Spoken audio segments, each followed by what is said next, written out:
Mucho gusto establecer comunicación con el viceministro de Vivienda y Ordenamiento Territorial, José Batista, a quien saludo a esta hora. Viceministro, buenos días. Buen día, Ricardo, a ti y a todos los oyentes de Radio Panamá.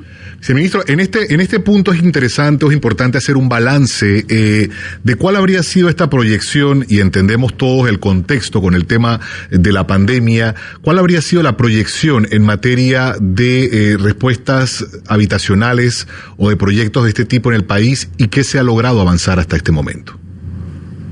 Sí, bueno, quiero comenzar por decirte que, y tú lo has mencionado, ¿no? El tema de la pandemia es inevitable tomarlo en cuenta porque en 36 meses de gestión nuestra, 28 han sido en esto que nosotros denominamos una realidad en desarrollo, ¿sí? Y eso no es una excusa, definitivamente.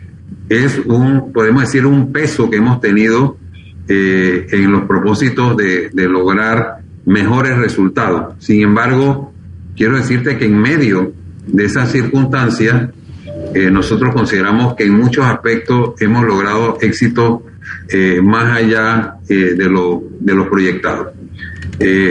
Quiero comenzar indicándote, Ricardo, que ya se sabe que este ministerio es Ministerio de Vivienda y Ordenamiento Territorial, o sea que tiene dos componentes. Este es el Ministerio podemos decir, de la atención de las familias de menos recursos para una solución habitacional, que eso lo maneja el Viceministerio de Vivienda, que está bajo la dirección de la viceministra Daniela Martínez, y tenemos un Viceministerio de Ordenamiento Territorial que maneja la relación con el sector privado en función de ese sector privado que genera vivienda, ¿sí? Entonces, ese viceministerio está bajo mi tutela, ambos bajo la dirección del ministro Rogelio Paredes, que es el ministro de la cartera. Entonces, por un lado, lo que me preguntas, si nosotros heredamos una cantidad de proyectos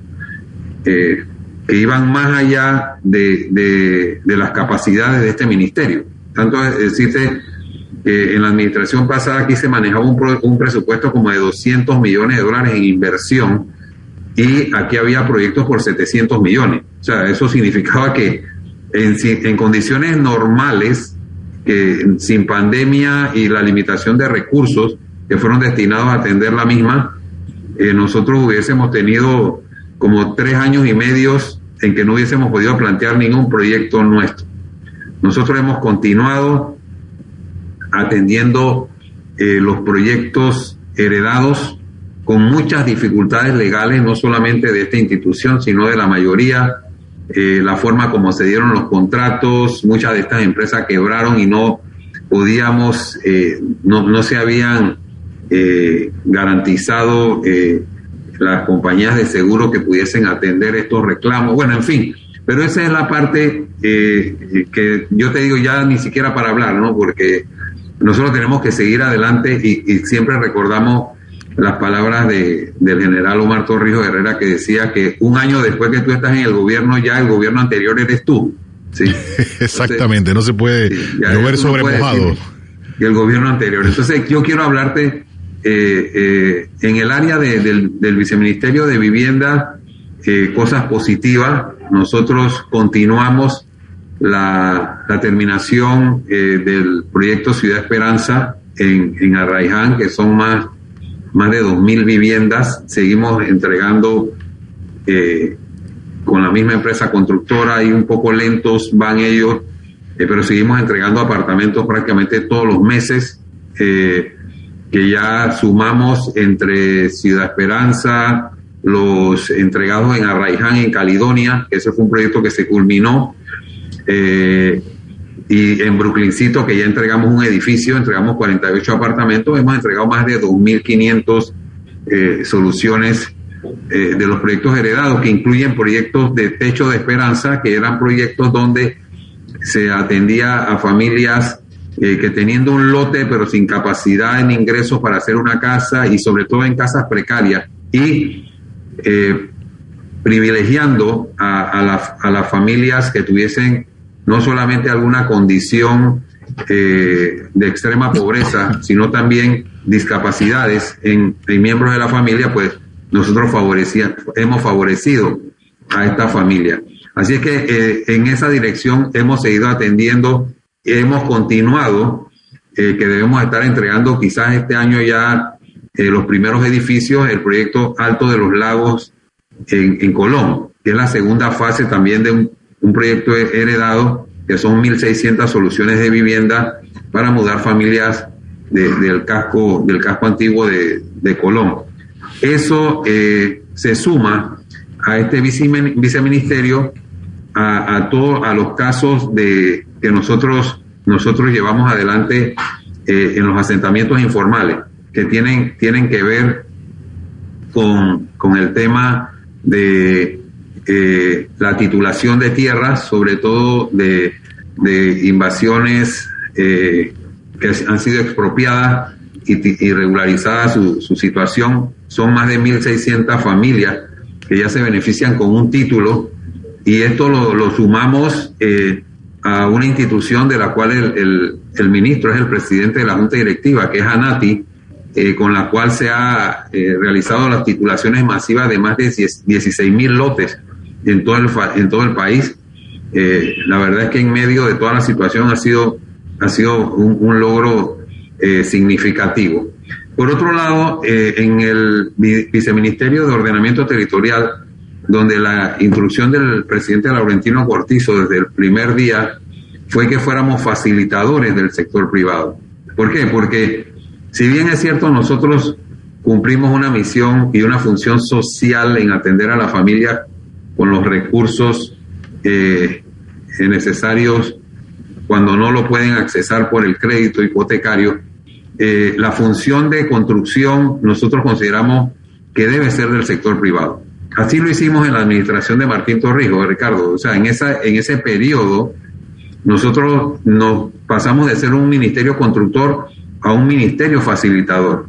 Nosotros en esa facilitación que hicimos al sector privado logramos reducir el déficit habitacional de 200.000 soluciones a 150.000.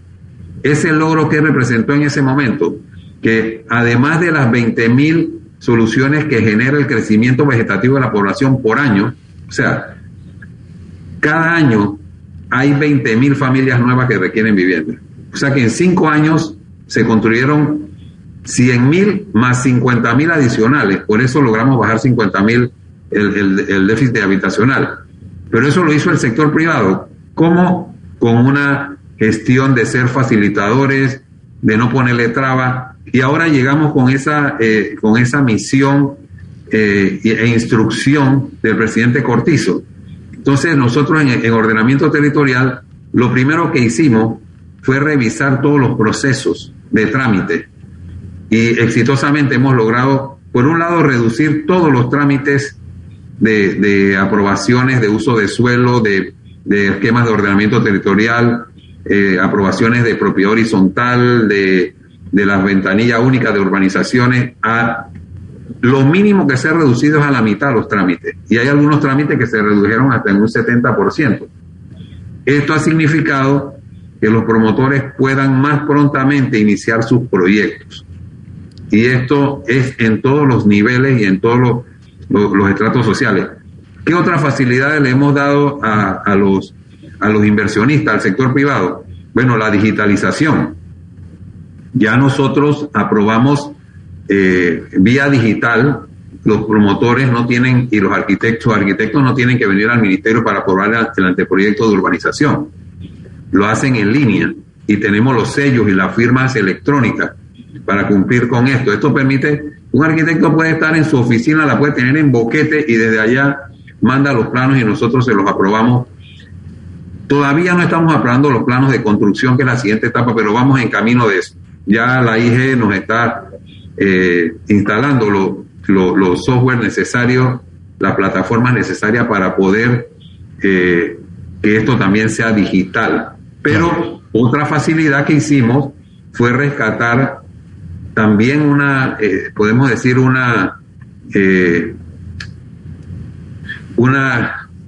planteamiento nuestro en la administración Torrijos, que fue descentralizar las ventanillas únicas. Nosotros, entendiendo que hay muchos promotores en el interior del país, montamos una ventanilla única en Santiago para que atendiera las 4 provincias centrales y una en David para que atendiera Bocas del Toro y Chiriquí. Bueno, eso fue desarticulado en la administración anterior, y nosotros lo primero que hicimos apenas llegamos fue reinstalar estas ventanillas que han sido de gran facilidad para los promotores. Nosotros lo hacemos todo esto, Ricardo, siendo consciente de que cada costo adicional que tenga un proyecto se le traslada al precio de venta de la casa.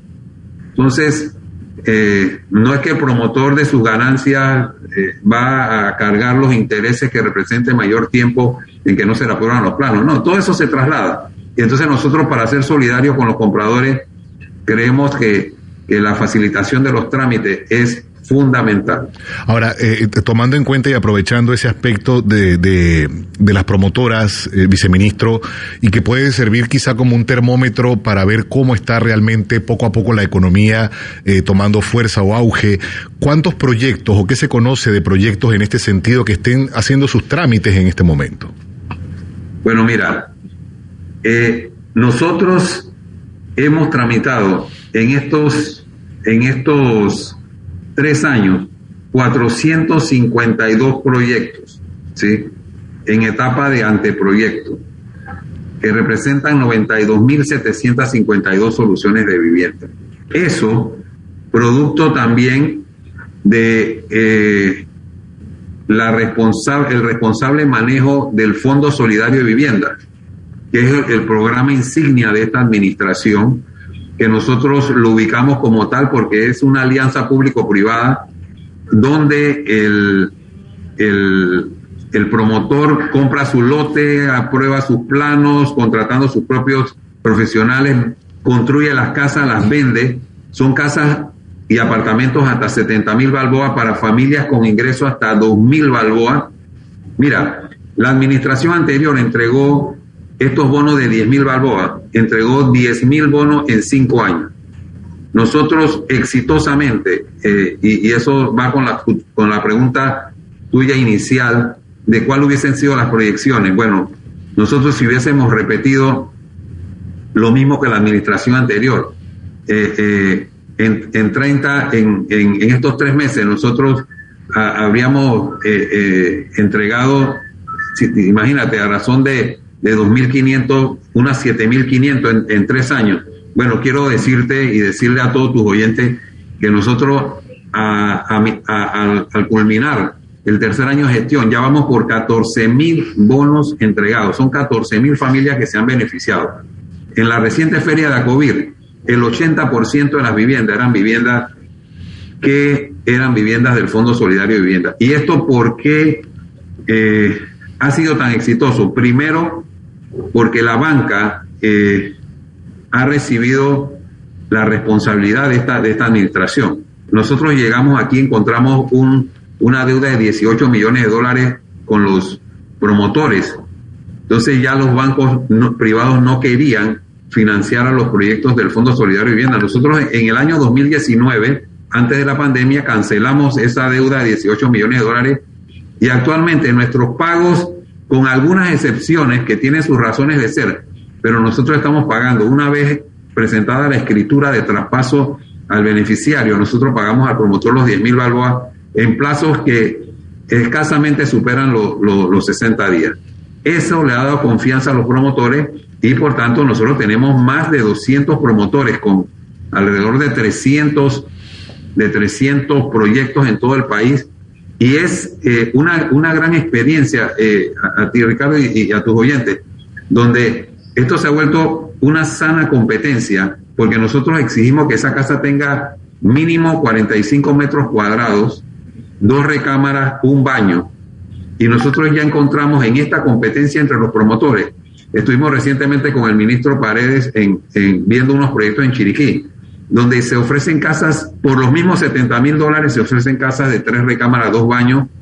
Incluso hay un promotor que ya le coloca un panel solar que puede representar para esa familia Claro, el costo de la energía, por supuesto.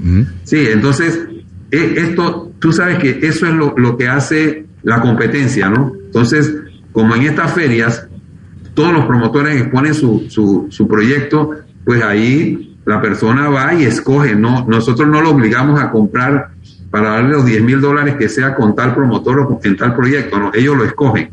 Y esto ha promovido esta sana experiencia. Por otro lado, nosotros cuando llegamos, nos encontramos que cuando se aprobó la Ley 6 de Ordenamiento Territorial para el Desarrollo Urbano, la Ley de Urbanismo del año 2006, que traspasa a los municipios las competencias de autoridad urbanística, desafortunadamente la única autoridad urbanística que se creó en 10 años fue la del municipio de Panamá. Ya hace un par de meses David se convirtió también en autoridad urbanística, pero lo que busca esta ley principalmente es que los municipios cuenten con un plan de ordenamiento territorial. Puedo decirte que desde que se creó la ley hasta ahora solamente hay 2 planes distritales aprobados, el de Panamá y el de David. Bueno, nosotros estamos desarrollando 16 planes de ordenamiento territorial. Y esto lo estamos haciendo 6 de ellos en alianza con la Autoridad de Turismo, que son los 6 destinos turísticos, que son Bocas, Tierras Altas, Boquete, Soná, Pedací y Taboga. Con la Autoridad de Aduana, en alianza con fondos de ellos que tienen del BID, estamos haciendo los planes de distritos como Barú, Renacimiento y Bugaba, que son fronterizos con Costa Rica. Con fondos propios de nuestro presupuesto, estamos haciendo actualmente Santiago y Atalaya, y el próximo 21 de julio, en 2 semanas, estaremos licitando unos planes que son fundamentales, Arraiján y La Chorrera, con una visión territorial que incluye a Capira. Pero además de eso, no nos hemos quedado ahí. Nosotros estamos elaborando con profesionales de la institución que tienen algunos 20, 30 años de experiencia aquí, planes de ordenamiento. Entre esos, ya hicimos el de Portobelo, en una alianza también conjunta que estamos por desarrollar Portobelo con el Ministerio de Cultura, el Ministerio de Ambiente y la Autoridad de Turismo. Estamos haciendo por autogestión el plan de Agua Dulce, el plan de Chepo, y estamos comenzando a trabajar un plan parcial de la isla Manzanillo en Colón, lo que es el casco de las 16 calles.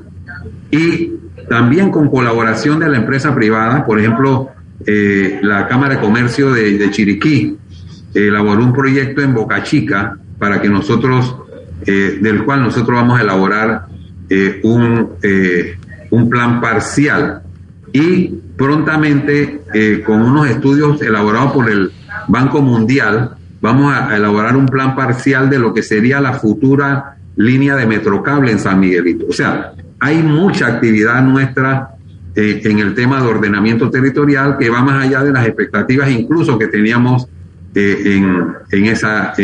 al principio de la gestión. Pero quiero, ya redondeando el tema, Ricardo, decirte que nosotros no nos hemos conformado con terminar lo que heredamos, que ya tenía un peso presupuestario, sino que nosotros tenemos algunos proyectos que tienen el sello Cortizo.